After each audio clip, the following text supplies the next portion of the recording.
दोस्तों, इतिहास की रोचक यात्रा में आपका स्वागत है। पिछले वीडियो में हमने पूरा पाषाण युग के रहस्यों को जाना और आज हम कदम रख रहे हैं मध्य पाषाण युग या मेसोलिथिक एज में। वो समय जब मानव जीवन शिकार और संग्रह के आगे बढ़कर नए प्रयोग करने लगा। यही वो दौर था जब पत्थर के औजार छोटे, तेज और नुकीले हुए और इंसान ने आग, शिकार कला, मछली पकड़ने तथा छोटे जानवरों को पालतू बनाना शुरू किया। तो आइए जानते हैं कैसे इस युग ने हमें नवपाषाण युग की ओर बढ़ने की नींव दी और मानव सभ्यता का नया अध्याय लिखा। मध्य पाषाण काल, इसकी एज है 9000 ईसा पूर्व से, मतलब 9000 ईसा पूर्व से 4000 ईसा पूर्व तक मध्य पाषाण काल व मेसोलिथिक एज का काल सीमा है। मध्य पाषाण काल के उपकरणों की सर्वप्रथम खोज किसने की? 1867 में C.L. कार्लाइल ने इसकी पहली खोज की। कौन से जगह में ये मिला? विंध्याचल पर्वत क्षेत्र में इसकी खोज हुई। मध्य पाषाण काल में माइक्रोलिथिक सूक्ष्म पाषाण उपकरण है। मध्य पाषाण काल में की औजार माइक्रोलिथ सूक्ष्म पाषाण उपकरण है। मतलब पेलियोलिथिक कल्चर जब हम पढ़ते हैं तब वहाँ देखते हैं हम बड़े बड़े पत्थरों के औजार, लेकिन जब मध्य पाषाण काल शुरू होता है तब हम देखते हैं कि हथियारों, औजारों, पत्थरों के जो औजार थे उसमें वो छोटी और नुकीली होने लगी। ये माइक्रोलिथ औजार इसे बोलते थे। बागोर, राजस्थान में जो बागोर है, तथा आदमगढ़ मध्य प्रदेश जिला होशंगाबाद में। बागोर और आदमगढ़ से 5000 ईसा पूर्व के आसपास पशुपालन के सर्वप्रथम साक्ष्य प्राप्त होते हैं। तो पशुपालन के सर्वप्रथम साक्ष्य कहाँ से प्राप्त होते हैं? बागोर राजस्थान तथा आदमगढ़ मध्य प्रदेश से 5000 ईसा पूर्व के आसपास पशुपालन के सर्वप्रथम साक्ष्य प्राप्त होते हैं। इसके बाद बागोर, भीलवाड़ा, ये भी सेम ही बागोर राजस्थान भीलवाड़ा में ही है। ये डिस्ट्रिक्ट है भीलवाड़ा, राजस्थान के अंदर एक डिस्ट्रिक्ट भीलवाड़ा के अंदर बागोर है। तो बागोर से ही नर कंकाल भी मिला है। बागोर से ही VN मिश्रा को 1868-70 में लौह काल के उपकरण भी मिले हैं। तो बागोर से ही नर कंकाल भी मिला है और VN मिश्रा को 1868-70 में लौह काल के भी उपकरण मिले हैं। मध्य पाषाण काल के महत्वपूर्ण स्थल कौन कौन से हैं अभी देखेंगे। लंघनाच, जो कि गुजरात में है, मध्य पाषाण काल के इम्पोर्टेंट प्लेस है। नागार्जुन कोंडा, गिदलूर, रेनीगुंटा, ये आंध्र प्रदेश के अंडर आते हैं। ये तीनों मध्य पाषाण काल के अंश हैं। संगनकल्लू, बेल्लारी, कर्नाटका में, ये भी मेसोलिथिक व मध्य पाषाण काल का स्थान है। तिन्नवेल्ली, तमिलनाडु के तिन्नवेल्ली, ये भी मेसोलिथिक कल्चर के मेसोलिथिक एज के स्थान है। बीरभानपुर, ये है वर्धमान में, पश्चिम बंगाल के। यहाँ बीबी लाल द्वारा खोज हुई है। बीरभानपुर में बीबी लाल द्वारा मध्य पाषाण काल की खोज हुई है। भीमबेटका एवं आदमगढ़, मध्य प्रदेश में जो है भीमबेटका और आदमगढ़। भीमबेटका में आर.वी. जोशी तथा आदमगढ़ में B.S. वांगकर ने खोज की थी। तो भीमबेटका में खोज की थी आर.वी. जोशी ने और आदमगढ़ में खोज की थी B.S. वांगकर ने। भीमबेटका की गुफाओं से मध्य पाषाण काल के उपकरण के साथ ही मानव अंत्येष्टि के भी प्रमाण मिलती है। तो भीमबेटका गुफाओं से हमें मध्य पाषाण काल के तो उपकरण भी मिलते हैं, इसके साथ अंत्येष्टि के भी प्रमाण मिलते हैं। मानव मरने के बाद जो क्रियाकलाप होता है वो अंत्येष्टि के भी प्रमाण मिलते हैं भीमबेटका से। आदमगढ़ की गुफाओं शैलाश्रयों से लगभग 25,000 लघु पाषाण उपकरण प्राप्त हुए हैं।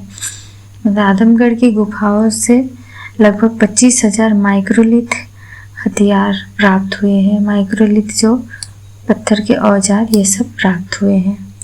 मोरहना पहाड़, बघीखोर, लेक लेखैया, मिर्जापुर, चौपानी मांडो, इलाहाबाद, मोहरू डी इलाहाबाद, ये सारी जगह से हमें मेसोलिथिक एज के स्थान मिले हैं। सराय नहर राय, महादहा, दमदमा, ये सभी प्रतापगढ़ उत्तर प्रदेश के हैं। सराय नहर राय आगे चल के हैं, ये इसके बारे में हम बहुत जगह पढ़ेंगे। महादहा, ये सारे इम्पोर्टेंट साइट है मेसोलिथिक एज के। ये उत्तर प्रदेश में प्राचीनतम मध्यपाषाणकालीन स्थल है। ये सारे प्राचीनतम मध्यपाषाणकालीन स्थल है। राजस्थान के तिलवाड़ा और बागोर, ये भी बहुत ही इम्पोर्टेंट साइट है मध्यपाषाण काल के। सराय नहर राय और महादहा ऐसे पहले स्थल है जहां स्तंभ गर्त पाए गए हैं। महादहा से हड्डी के आभूषण तथा स्त्री पुरुष की युगल समाधि भी मिली है। सराय नहर राय कहाँ पे है? उत्तर प्रदेश। और महादहा ये भी उत्तर प्रदेश प्रतापगढ़ जिले से है। यहाँ पे स्तंभ गर्त पाए गए हैं। यहाँ पे क्या मिला इम्पोर्टेंट? स्तंभ गर्त पाए गए हैं। और महादहा से तो हड्डी के आभूषण, हड्डी के बने आभूषण मतलब हड्डी के बने औरत के पहनने वाली स्त्री आभूषण तथा स्त्री पुरुष की युगल समाधि, मतलब स्त्री और पुरुष को एक साथ ही दफनाया गया है, ऐसे स्थल मिले हैं, ऐसे समाधि मिली है। सराय नहर राय से मानवीय आक्रमण या युद्ध का महत्वपूर्ण साक्ष्य भी प्राप्त होता है। अगर क्वेश्चन आए कि कौन से मेसोलिथिक एज के कौन से जगह से, कौन से स्थल से हमें मानवीय आक्रमण या युद्ध का साक्ष्य मिलता है, तो वो है सराय नहर राय से मानवीय आक्रमण या युद्ध का महत्वपूर्ण साक्ष्य भी प्राप्त हुआ है। भारत में मानव के अस्थि पंजर का सबसे पहला अवशेष प्रतापगढ़ के सराय नहर राय व महादहा स्थान से प्राप्त हुआ है, जो मध्यपाषाण कालीन है। भारत में मानव के अस्थि पंजर का सबसे पहला अवशेष कहाँ से प्राप्त हुआ है? प्रतापगढ़ के सराय नहर राय और महादहा स्थान से प्राप्त हुआ है। यहाँ की कब्रों से अंत्येष्टि संस्कार की विधि का पता चलता है। सराय नहर राय और महादहा की कब्रों से ही हमें अंत्येष्टि क्रिया का विधि का पता चलता है।